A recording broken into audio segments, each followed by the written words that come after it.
আসসালামু আলাইকুম আন্তর্জাতিক সংবাদে আপনাদেরকে স্বাগত। মরিয়া ইরান তছনছ ইসরায়েল এনে থাকবে আজকের একটি বিস্তারিত প্রতিবেদন। প্রতিবেদনটি নেওয়া হয়েছে মানবজমিন থেকে পাওয়া। চলুন বিয়াস আমরা বিস্তারিত দেখে আসি। পূর্ণাঙ্গ যুদ্ধের রূপ নিচ্ছে ইসরায়েল ও ইরানের সংঘাত। একটি একটি পুরোমাত্রা যুদ্ধ বলতে যা বোঝায় তার প্রায় সব উপাদান উপস্থিত। লক্ষণীয়, ইসরায়েলের আকাশ প্রতিরক্ষা ব্যবস্থা আয়রন ডোমকে ভেদ করে দেশটিতে ভয়াবহ হামলা চালাতে সক্ষম হয়েছে ইরান। ফলে তছনছ হয়ে গেছে ইসরায়েল। বহু ভবন মাটির সাথে মিশে গেছে, নিহত হয়েছে কমপক্ষে 13 জন। এই অবস্থায় প্রেসিডেন্ট আইজ্যাক হারজগ উদ্বেগ প্রকাশ করেছেন। বলেছেন, ইসরায়েলের ভয়াবহ ক্ষতিতে শোকার্ত দেশ। খুব দুঃখজনক ও কঠিন সময় পার করছে ইসরায়েল। ক্ষয়ক্ষতি কেমন হলে প্রেসিডেন্ট এমন মন্তব্য করতে পারেন তা সহজে অনুমেয়। এমন অবস্থায় আশার বাণী শুনিয়েছে যুক্তরাষ্ট্রের প্রেসিডেন্ট ডোনাল্ড ট্রাম্প। তিনি বলেছেন, সাম্প্রতিক ভারত ও পাকিস্তানের মতো সহসাই যুদ্ধ বন্ধ হবে। এই যুদ্ধে ইরানের ক্ষয়ক্ষতি অবর্তনীয়। ইসরায়েল দাবি করেছে তার শনিবার রাতভর ইরানে ৮০টিরও বেশি লক্ষ্যবস্তুতে আঘাত করেছে। ৩ দিনের ইরানের কমপক্ষে ৭২০টি সামরিক স্থাপনা ধ্বংস করেছে। পাশাপাশি ইরানের রেভলিউশনারি গার্ডের প্রধান, সেনাপ্রধানসহ শীর্ষ কর্মকর্তাদের ও বিপুল সংখ্যক পারমাণবিক বিজ্ঞানীকে হত্যা করেছে ইসরায়েল। সঙ্গে তো বেসামরিক স্থাপনা, প্রাণহানির খবর আছেই। এই ক্ষতির সঙ্গে ইসরায়েলের ক্ষতি তেমন বড় নয়, কারণ তারা ইসরায়েলের সামরিক বা প্রশাসনিক কোনো স্থাপনায় হামলা চালিয়ে এমন কোনো তথ্য এখনও পাওয়া যায়নি। তবে বিবিসি, সিএনএন, আল জাজিরা ইসরায়েলের বিধ্বস্ত ভবনগুলোর যে ছবি প্রকাশ করেছে তা ভয়াবহ। গতরাতে এই খবর লেখার সময়ও ইসরায়েলের হামলায় তেহরানের আকাশ ছিল ধোঁয়ায় আচ্ছন্ন। বিস্ফোরণে কেঁপে ওঠে তেহরান। পশ্চিমাঞ্চলে একাধিক আবাসিক এলাকায় বিস্ফোরণ হয়েছে। ইসরায়েল ডিফেন্স ফোর্সেস জানিয়েছে, ইরানে হামলা অব্যাহত আছে। ওদিকে পাল্টা জবাব দিচ্ছিল ইরানও। ইসরায়েলের স্বার্থ রক্ষায় অনেক মিডিয়া সেখানে প্রকৃত ক্ষয়ক্ষতি প্রকাশ করছে না। তারপর যেসব তথ্য বেরিয়ে আসছে তাতে বর্ণনা করা হয়েছে বিপুল পরিমাণ আবাসিক ভবন ধ্বংসস্তূপে পরিণত হয়েছে। ইসরায়েলের আশ্রয়স্থলে তেল আবিবে হামলায় বিধ্বস্ত ভবনের ধ্বংসস্তূপের নিচে আটকা পড়ছে বহু মানুষ। অন্যদিকে ইরানের তেলের ডিপোসহ বিভিন্ন স্থাপনায় আগুন জ্বলছে। একইভাবে আগুন জ্বলতে দেখা যায় ইসরায়েলের বিভিন্ন স্থানে। সেখানে ইরানের ক্ষেপণাস্ত্র আঘাত করেছে। সেখানে স্থানীয়দের বিভিন্ন বাংকারে অবস্থান নিতে নির্দেশনা দিয়েছে ইসরায়েল কর্তৃপক্ষ। লোকজন এমন গোপন স্থানে আশ্রয় নিয়েছেন, এমন ছবি প্রকাশ করেছে বিভিন্ন মিডিয়া। ইসরায়েলের এই যে অবস্থা, এমনটা হওয়ার কথা ছিল বলে অনেকে মনে করেন না, কারণ তাদের আছে আকাশ প্রতিরক্ষা ব্যবস্থা আয়রন ডোম। তা ভেদ করে ক্ষেপণাস্ত্র আঘাত করেছে বিভিন্ন ভবনে। ইসরায়েল যতই বলুক, তারা আকাশে ধ্বংস করে দিয়েছে ইরানের ক্ষেপণাস্ত্র, তা যে পুরোপুরি সত্য এমন না। ইসরায়েলের ধ্বংসস্তূপ দেখে বলে দেওয়া যায় ইরানের পাশাপাশি ইসরায়েলও এখন তছনছ হয়ে গেছে। তবে যে কোনো সময় তেহরানকে জ্বালিয়ে দেওয়ার হুমকি দিচ্ছে ইসরায়েল। ইরানও পাল্টা হুমকি দিচ্ছে। তবে তাদের সামরিক সক্ষমতা নিয়ে এরই মধ্যে প্রশ্নের সৃষ্টি হয়েছে। বিশেষ করে দেশকে সুরক্ষা দেওয়ার জন্য সামরিক, পারমাণবিক ও রেভলিউশনারি গার্ডের যেসব শীর্ষ কর্মকর্তা আছেন তাদের শেষ করে দিয়েছে ইসরায়েল। পারমাণবিক স্থাপনা, তেলক্ষেত্র বা তেলের ডিপোতে একের পর এক হামলা চালাচ্ছে ইসরায়েল। জবাবে ইরান বলছে, ইসরায়েল হামলা বন্ধ করলে ইরানও বিরত হবে। এই যুদ্ধের জন্য যুক্তরাষ্ট্রকে দায়ী করেছে তারা। মার্কিন প্রশাসন থেকে তা অস্বীকার করা হলেও বিষয়টি অনেকটাই স্পষ্ট। অন্যদিকে মুসলিম বিশ্বের নীরব দর্শকের ভূমিকায় এই যুদ্ধ নিয়ন্ত্রণের বাইরে চলে যাওয়ার আশঙ্কা দেখা দিয়েছে। পশ্চিমা বিশ্বের মদদে ইসরায়েল এই যুদ্ধ করছে, তাদের সমর্থনকারী বিশ্ব মোড়লরা আছেন। সেক্ষেত্রে দৃশ্যত একা লড়াই করছে ইরান, তাকে সমর্থন দেওয়ার কেউ নেই। এমন সময় লড়াইয়ের তৃতীয় দিনে বন্ধু হিসাবে ইয়েমেনকে পাশে পেয়েছে ইরান। রোববার ইয়েমেন থেকে ইসরায়েলে ক্ষেপণাস্ত্র হামলা করা হয়েছে। একই সঙ্গে একই সঙ্গে তেল আবিব থেকেও ইয়েমেনের যোদ্ধা গোষ্ঠী হুতিদের লক্ষ্য করে পাল্টা হামলা চালানো হয়েছে। ইসরায়েল জানিয়েছে তাদের নিশানা ছিলেন হুতিদের সামরিক বাহিনীর চিফ অব স্টাফ মোহাম্মদ আল ঘামারি।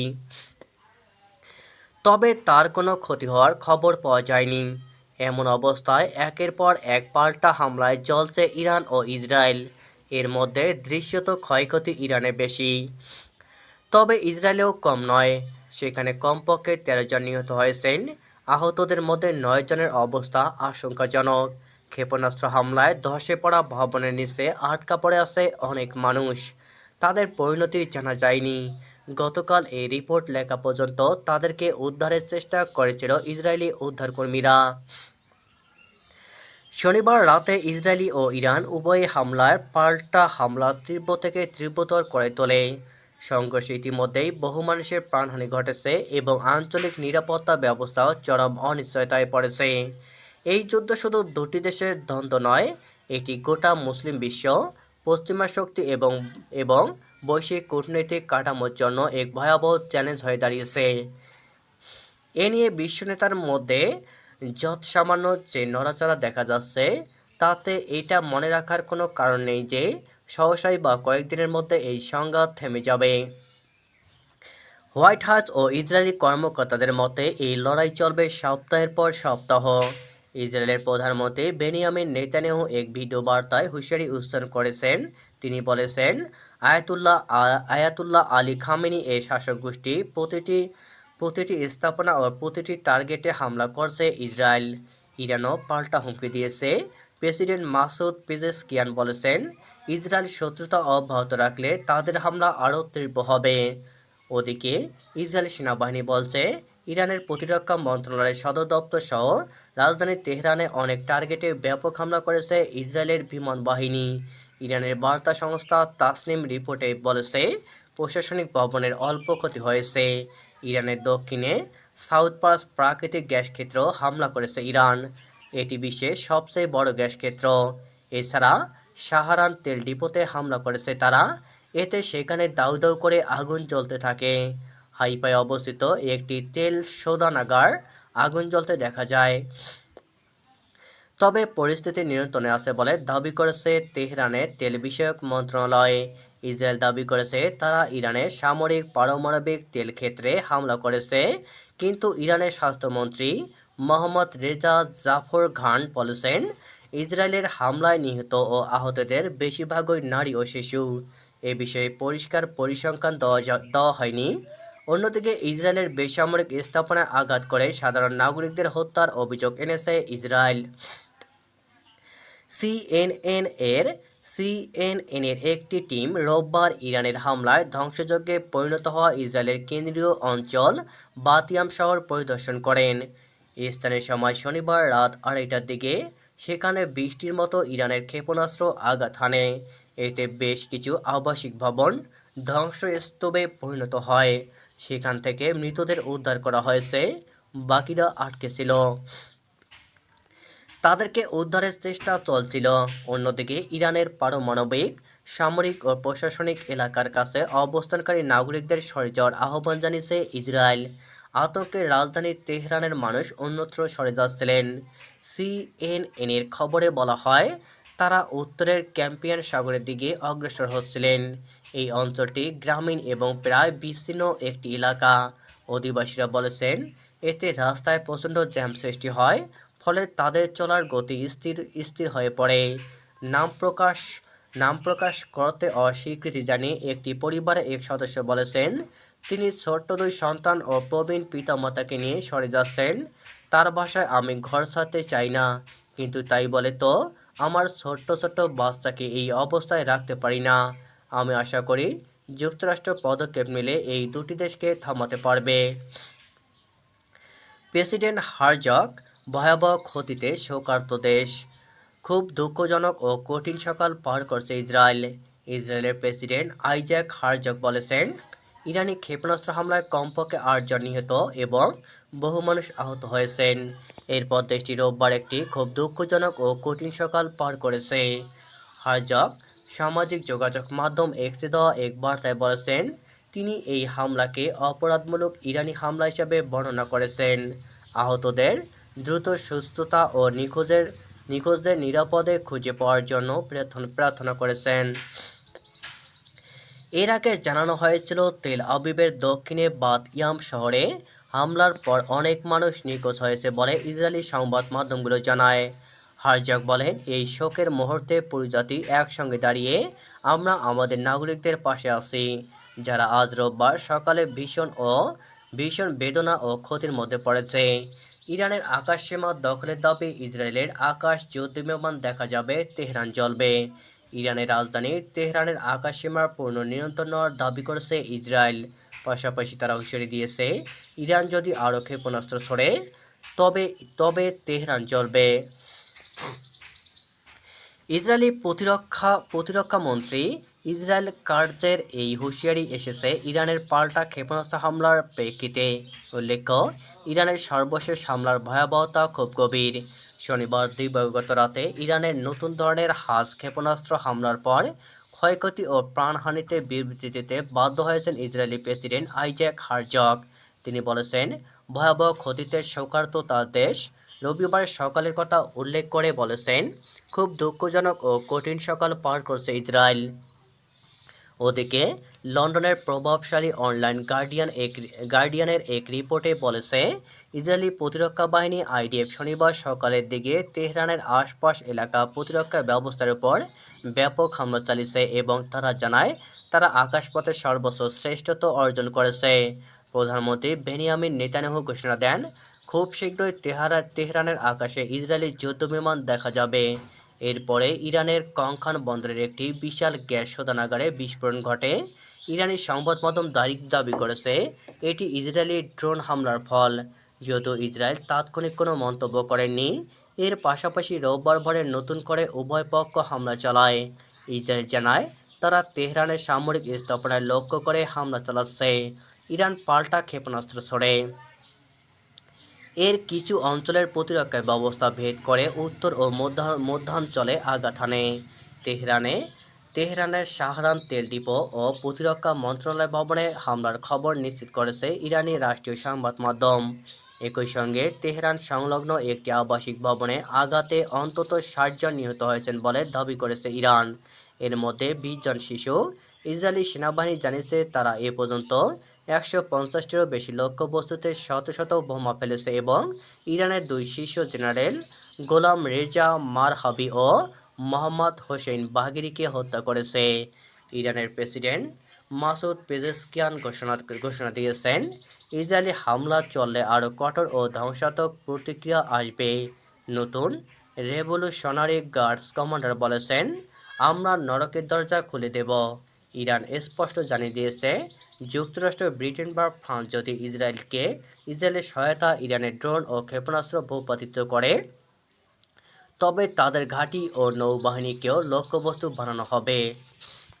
ইরানের প্রতিরক্ষা মন্ত্রণালয়ের সদর দপ্তরে ইসরায়েলি হামলা। ইসরায়েল নিশ্চিত করেছে তারা ইরানের রাজধানী তেহরানে অবস্থিত প্রতিরক্ষা মন্ত্রণালয়ের সদর দপ্তরে বিমান হামলা চালিয়েছে। এর আগে ইরানি রাষ্ট্রীয় সংবাদ মাধ্যম এই হামলার খবর দেয়। ইসরায়েলি ডিফেন্স ফোর্সেস আইডিএফ বিবৃতিতে জানিয়েছে, তারা বিপুল পরিমাণ গোয়েন্দা তথ্যের ভিত্তিতে তেহরানে একাধিক স্থানে হামলা চালিয়েছে। এই খবর দিয়েছে অনলাইন সিএনএন।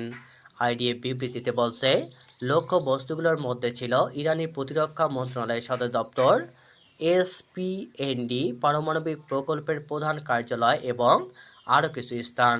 সেখানে ইরানি সরকার তাদের পারমাণবিক কর্মসূচি এগিয়ে নেওয়ার পাশাপাশি গোপনে পারমাণবিক আর্কাইভ লুকিয়ে রেখেছিল। উল্লেখ্য, ইরান যদিও তার ইউরেনিয়াম সমৃদ্ধকরণের মাত্রা উল্লেখযোগ্য হারে বাড়িয়েছে, তবু তারা বারবার দাবি করে এসেছে তাদের পারমাণবিক কর্মসূচি শান্তিপূর্ণ উদ্দেশ্যে পরিচালিত হচ্ছে এবং তারা পারমাণবিক বোমা তৈরির চেষ্টা করছে না। ইরানের আধা সরকারি বার্তা সংস্থা তাসনিম জানিয়েছে, হামলায় প্রতিরক্ষা মন্ত্রণালয়ের একটি প্রশাসনিক ভবনে সামান্য ক্ষতি হয়েছে। ওই একই এলাকায় প্রতিরক্ষা মন্ত্রণালয়ের অধীনস্থ সংস্থা organisation of defence innovation and রিসার্চের একটি দপ্তরে আরেকটি হামলা চালানো হয়।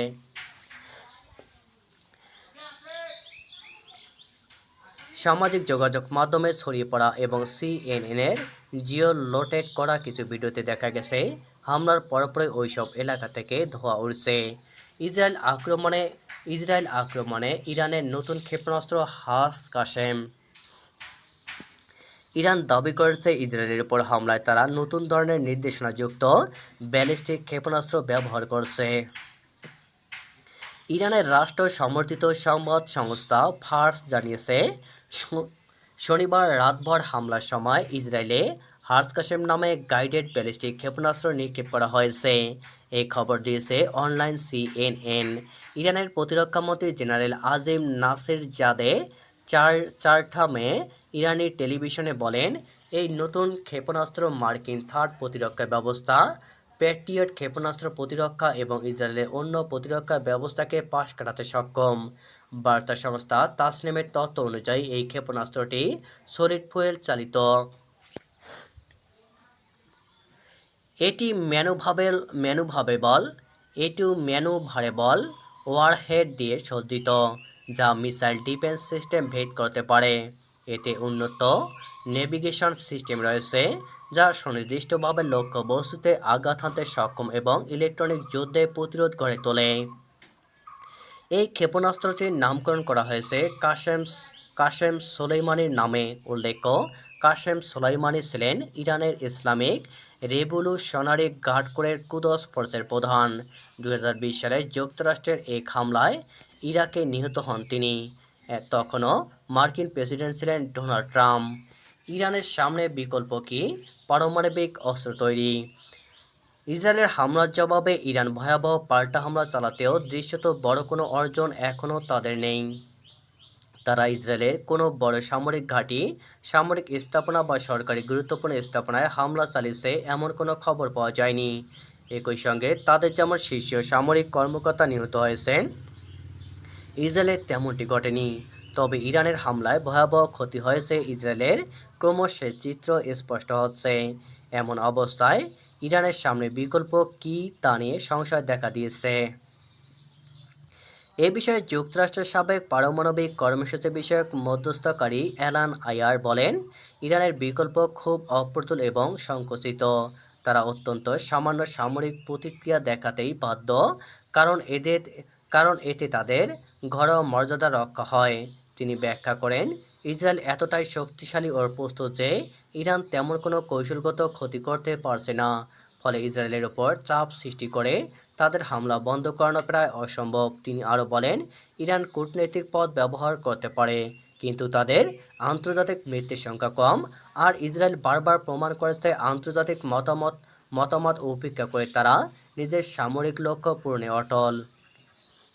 আইয়ারের মতে, ইরানের সবচেয়ে সম্ভাব্য কৌশল হলো এই পরিস্থিতিকে সহ্য করা, যতটা সম্ভব প্রতিশোধ নেওয়া এবং পরে একটি নতুন প্রতিরক্ষা কৌশল গ্রহণ করা। এই কৌশলের মধ্যে সবচেয়ে উদ্বেগজনক অংশ হলো, এই নতুন কৌশলে তারা সম্ভবত পারমাণবিক অস্ত্র অর্জনের পথ বেছে নিতে পারে। কেবল সক্ষমতা ধরে রাখা নয়, বাস্তবে অস্ত্র তৈরি করতে পারে।